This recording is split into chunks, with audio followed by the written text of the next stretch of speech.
Hey guys, welcome back to Clownfish TV. This is Kneon. I'm here with Geeky Sparkles. Hello. And it's time for your daily Star Wars video. Yay! You're getting more and more enthused. Hey, it'll be over soon. Both The Mandalorian and The Rise of Skywalker will be over soon. But we're going to talk about how the media is going into seemingly full-on freak-out mode over The Rise of Skywalker a week before it drops. It seems like a lot of media outlets are doubling, either throwing shade at or doubling down on The Last Jedi. You think the smart... Yeah, that's what they're doing. This goes back to those Frozen 2 videos. Every time you see Frozen, or articles, every time you see a Frozen 2 article talking about the box office, they have to have Knives Out in there too.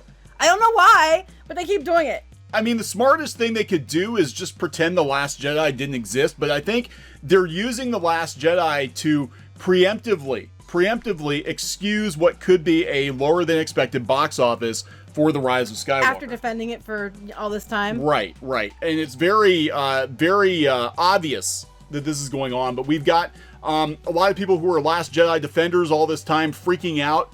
You know, they're freaking out because J.J. Abrams and John Boyega did a 180 on their opinion publicly. This week, we did a video on that. So now all these outlets that spent all this time white knighting for The Last Jedi are now disappointed. Or for Rian Johnson, because they're still promoting him. Like every Frozen 2 update on what box office record they've broken. Oh, by the way, Knives Out didn't break any record right now, but we got to mention it. Yeah. Because it's Rian Johnson. And this is the biggest load. The Last Jedi didn't break Star Wars. It saved it. So we're going to talk... From what? Success? Yeah, right. It saves Star Wars from financial success. We're going to talk about that. We're going to talk about how they're already making excuses for The Rise of Skywalker and being like, hey, it doesn't matter to Disney if it fails, guys. What's not true. It's not true. It's not true. And then we're going to talk about how Bob Iger is taking credit for inventing Baby Yoda, basically.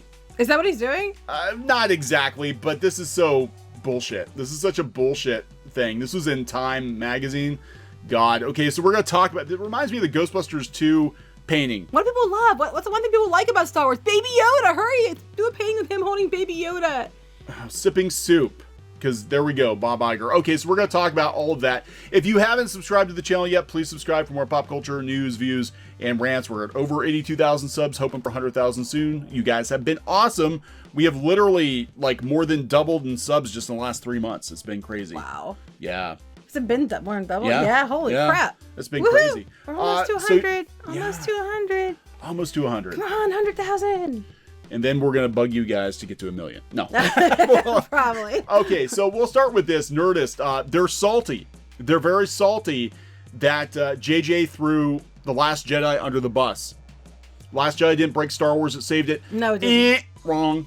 And here's the thing. They wouldn't be doing this 180 turn on this if they didn't honestly think that now they're starting to realize, oh, wait, the general audience opinion is they didn't like The Last Jedi, which, Yeah, so this is interesting that they were talking about the recent New York Times profile on J.J. Abrams. He talked about being meta. I don't think people went to Star Wars for a meta movie. It doesn't matter. Then Boyega said what he said, that he disagreed with a lot of the choices and that the movie felt iffy for them. But here Nerdist gets butthurt because they've spent 2 years defending this movie.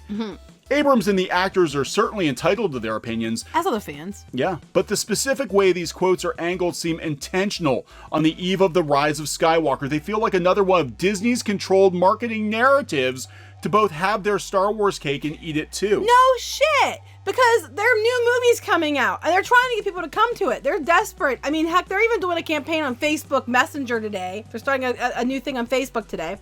They're desperate. So, of course, they're going to do this because they need to distance themselves from The Last Jedi as much as possible, because even though you tried to all say it was a vocal minority, the numbers, the way the fans have gone off a cliff, the interest, all that shows that is not the case. The majority of people don't give a crap anymore.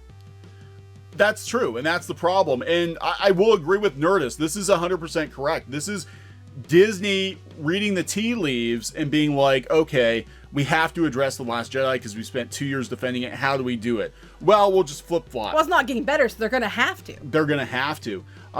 So The Force Awakens marketing put a lot of emphasis on the film's use of real sets, distinguishing it from George Lucas's prequel trilogy while quietly throwing it under the bus. That's true. That is true. Making of documentary on the film's Blu-ray never once mentions Harrison Ford's accident. Yeah, I remember that. Yep, one that derailed production for months and forced major rewrites. The non-saga Star Wars films all face serious behind-the-scenes troubles that were promptly swept under the rug. True.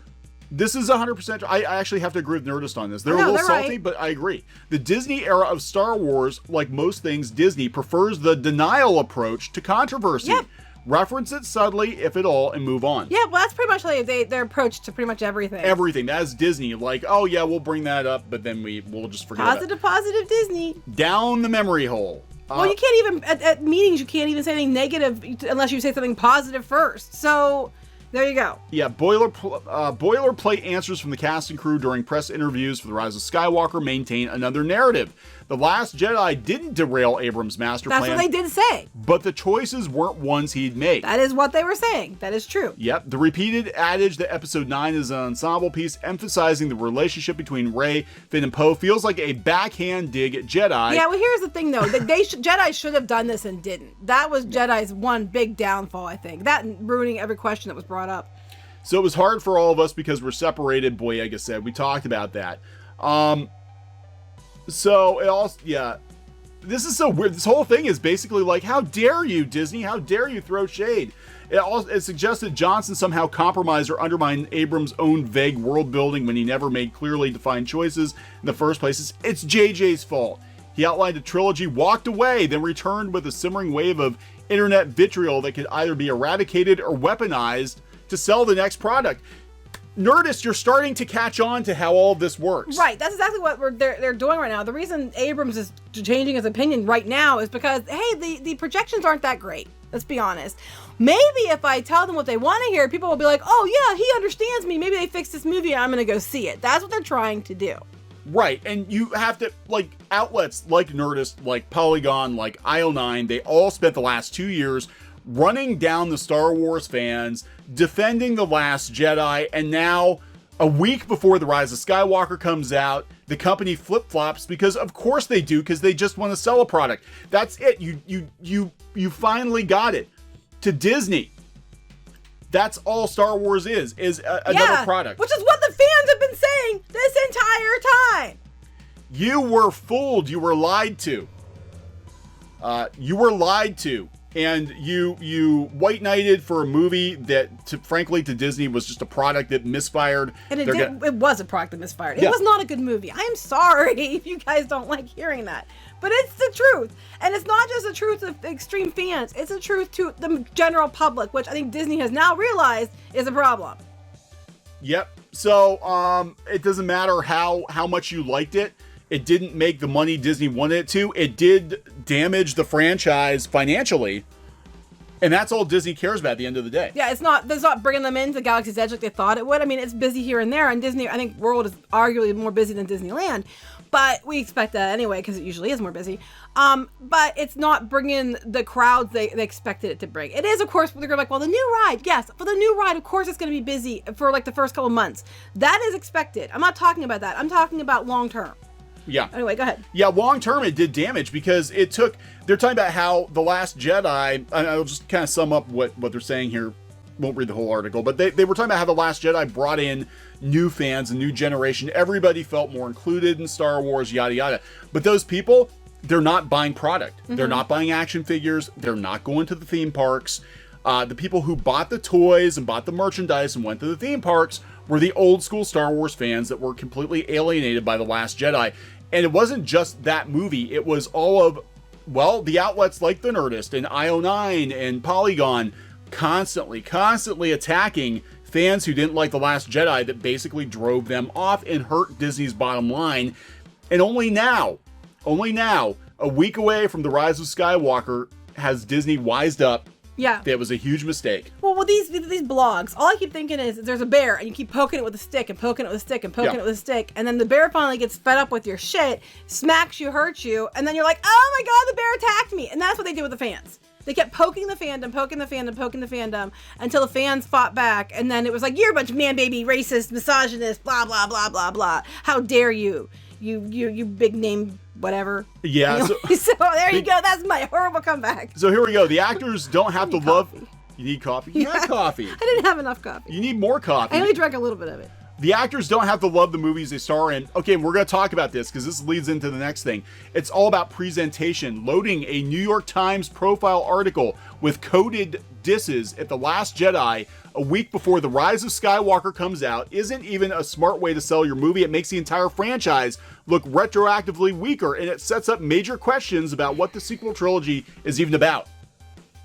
You mean like loading all your damn articles with insults against the fandom, was a bad idea too? They're just doing everything you guys have already done, except they're targeting the movie instead of the fans. That's the only difference. How come it's a bad idea when they target the movie, but it's not a bad idea when you're out there targeting fans every other week? So they're talking about how The Rise of Skywalker might not even feel like a real movie to them. It's just a checklist of pandering to the manbabies, and they said that they'd just bring Palpatine back to woo the fans. Yes! Because the fans hated the last movie! I'm sorry, you can't understand this! But the problem is now we have a movie that will fundamentally be for nobody. Pretty much. Because what happened was The Last Jedi drove so many people away from Star Wars that they might not show up for this movie. Even if they bring Palpatine back and all the member berries, they bring him back. But then all the people who defended The Last Jedi for the last 2 years feel like they're being dissed now too. So who is this movie actually for? I don't know. Who is this movie for? And they're already making excuses for its failure. Right. Well, I was gonna say, if you have a choice, who do you pander to? The original fans. Because one of the original fans who wanted to keep it going all this time, they're the ones who buy the stuff. Yeah. Just saying. But I don't know if they're going to come back because a lot of people said they aren't. A lot of people I don't think are coming back. And look, I mean, people are like, oh my God, there's all these Star Wars hate channels out there. You know why there are so many Star Wars quote unquote hate channels out there? Because right now, a lot of people hate Star Wars. Well, not just that. There's all these channels out here because the media keeps spinning this narrative like that last article. And people were like, this is not what's really going on. And we're tired of these places spinning a load of shit. Sorry, Mom. And then saying it's the truth when it's not the truth. And they're blaming the wrong people for the problems. Yeah. It's your... You guys were on the wrong side of it. These blogs were on the wrong side of it. Real quick, before you go to that, show them what the last article this person, what the last article they wrote about Star Wars. Same author. The Last Jedi is the horniest Star Wars movie. We covered this, if you remember. It was very amusing. It was a very amusing. If you want a good laugh, go find that Find that video. We did it over the summer. The Last Jedi is hot and horny. We even had the porn music in the background. It was very funny. Yeah, go watch that video. So anyway, Scott Mendelson, who is pretty much a Star Wars defender, I would say, working for Forbes. He's even like, well, it doesn't matter if The Rise of Skywalker fails because it barely matters to Disney. They made so much money this year. Yeah, but he's wrong. He's wrong. And we're going to talk about that in a minute. He's wrong. So they're talking about how this year, Disney has had like $10 billion movies or some ridiculousness. Yeah, they hit like $10 billion. They're going to hit $10 billion with Frozen 2. Yeah, so even if Star Wars 9 hits big, Disney will have to figure out how to get audiences to care about Star Wars in theaters outside of Skywalker. If it disappoints, it means that Disney's overall year will end less slightly ridiculously huge than guesstimated. They'll still face the same "what do we do with Star Wars now?" question. And he's talking about already how next year for Disney is not going to be as good because there is no Endgame. Well, he's not wrong. Yeah, there is no Frozen 2. There is no Lion King. There is no Aladdin. And they're going to Mulan. I don't think Mulan's going to do well. I think it'll do okay. Yeah, because next year we're going to have a lot of the things like Wonder Woman and Ghostbusters and, all that's going to be Godzilla Kong and all that's going to be next year. And those are, which I'm very excited about next year. Woo! I'm very excited about next year. And it's not Disney films. Oh, yeah, Sonic.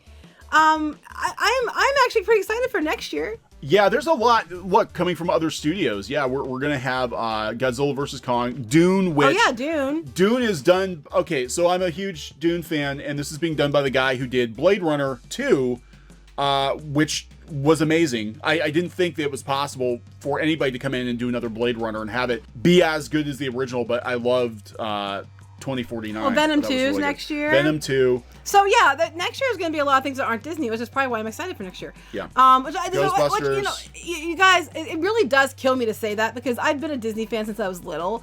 Just the last few years have just been really I think that they have just made so many mistakes that I can no longer just defend everything just because I Disney. Does that mean I don't like Disney anymore? No, I still like Disney. I like Disney parks, and when they do some things right, and those are the things I support. But there's a lot of things lately that they do wrong, and I really need to get their act together, because this is it's hurting everything. This is interesting, though. He's like, yeah, thanks to Avengers Endgame, Frozen 2, Toy Story 4, and The Lion King, the eventual success or failure of Star Wars: The Rise of Skywalker has become as important to the overall financial health of the 2019 slate as the Penguins of Madagascar. The larger questions concerning Star Wars, the popularity of The Mandalorian, the iffy, oh, he's saying it, the iffy initial reception to Galaxy's Edge, even if Rise of the Resistance is supposed to be spectacular, the post-Skywalker future of Star Wars makes Rise of Skywalker something of a lame duck. Well, that's not completely untrue, but where it is, I disagree, is the fact that he's saying that if it doesn't do well, Disney doesn't care. That's not true. They care. They are banking so heavily on this, guys. You have no idea. They're constantly, they're going all out because the projections are low. Just today, I did a story. If you go to piratesandprincesses.net, which is our Disney blog, they're even going to Facebook now, and they're doing on Facebook Messenger, AR effects, stickers, things you can use in with FaceTime and selfies to make yourself look like you're in Star Wars, because they have 1 billion users on Facebook they're trying to reach, because they're so desperate to get people into the movie because the projections are low. We know from hearing from people they're giving out free tickets to people, to vendors to give to their customers. We know all this stuff's going on. They're trying to get people's butts in the seats. They tried doing a tie-in with GE. They did the one with United Airlines. I'm sure you've seen the commercials. Now they're doing this Facebook thing. They wouldn't go to all this trouble if it wasn't important. It's incredibly important. I mean, look. Okay, let's go back to this bullshit. Bob Iger is named Times Business Person of the Year, holds Baby Yoda in a painting. Bob Iger's almost taking credit for Baby Yoda. As soon as I saw those ears pop up from under the blanket and eyes, I knew that was cha-ching. I knew, and that's why we had all the merchandise completely ready for when it launched. That's why the people have to wait till April or May to get merchandise, because didn't it ready. That's why we had T-shirts like they were slapped on a printer, because we knew and we were ready. This is like the most, like we talked about Bob Iger the other day, and how this is the most pompous thing I think I've ever seen any I told Disney. you his arrogance is the problem. Yeah, I mean, Walt with Mickey, okay, that's one thing, but Bob Iger with Baby Yoda, and the thing is and with the soup, because that's the number one meme now with the Baby Yoda. So Bob Iger's part of a meme. He is a meme. Bob Iger's a meme at this point. Why is he holding Baby Yoda? Why isn't he giving Porg a hug? Why isn't he? Because the fans actually like The Mandalorian, and that's not something he really had a big part in. He was too busy writing his book. Preemptively, he's been spinning it that he was very involved with The Mandalorian, which could be the case, but I don't think he kept Baby Yoda. But they keep going on about this, and they keep saying it doesn't matter, and about all their money they made, and how they're they're up 37% in stocks and all this stuff and all this money. But how much money did they lose on not having Baby Yoda merchandise ready? How come they aren't explaining that to the investors, and why they lost how many millions of dollars on that? As an investor, why aren't you explaining that to me? Because you didn't have that stuff ready, but you knew. You just said you knew. As a stockholder, why did we lose money on Baby Yoda? Because you didn't have the stuff ready. Yeah, I mean, this is just embarrassingly pompous. So. And this is like Ghostbusters 2. It looks like the Ghostbusters 2 painting of Vigo with the 4 guys and Oscar is what it reminds me of. But yeah, it's just, I mean, this is Disney's mentality. People are like, I love it that their Nerdist is actually shocked that all Disney cares about is pushing product. Yeah, imagine that. That's all they care about. Oh, Baby Yoda's popular. Okay, well, now The Last Jedi in this sequel trilogy is dead to us. Now the future is all Baby Yoda. Well, they even said going forward, we're going to lose the baggage of the Star Wars fans. Yeah.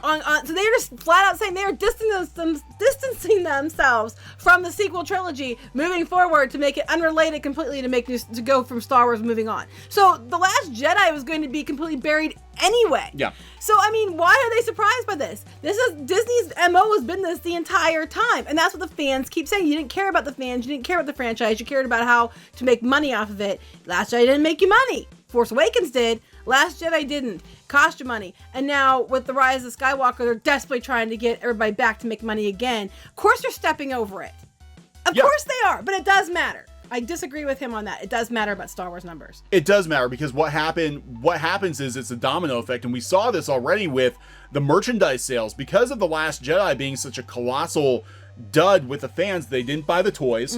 So Hasbro had one of their worst years ever because they didn't buy the toys. Toys R Us got a lot of people blame Toys R Us going under partially due to all the Star Wars merchandise they couldn't sell. I think Toys R Us were under because of greed from the I think there's more. I think there's more going on there too. I think they just wanted to get rid of a lot of their stores to save money. But anyway, but we still have Last Jedi toys clogging dollar store shelves, clogging discount stores. Ollie's. Ollie's had a ton of Last Jedi toys, and Solo And Last Jedi toys. Captain Marvel. Like here, and Marvel.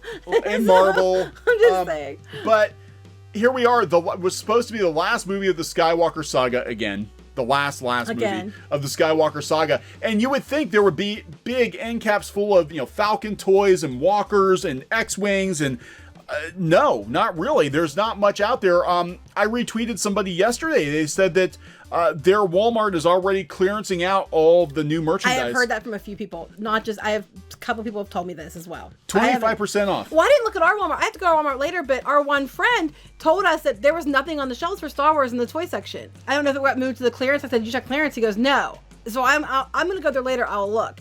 But beyond that, though, I think Mattel's making the new Baby Yoda toy, not Hasbro. That's interesting. So is Hasbro washing its hands of Star Wars because they're not making money? I don't know. So that's one thing that's interesting. But two, this stuff's important because how much money are they spending promoting this movie with all these tie-ins, all these commercials? They're the ones that made all the effects for Facebook.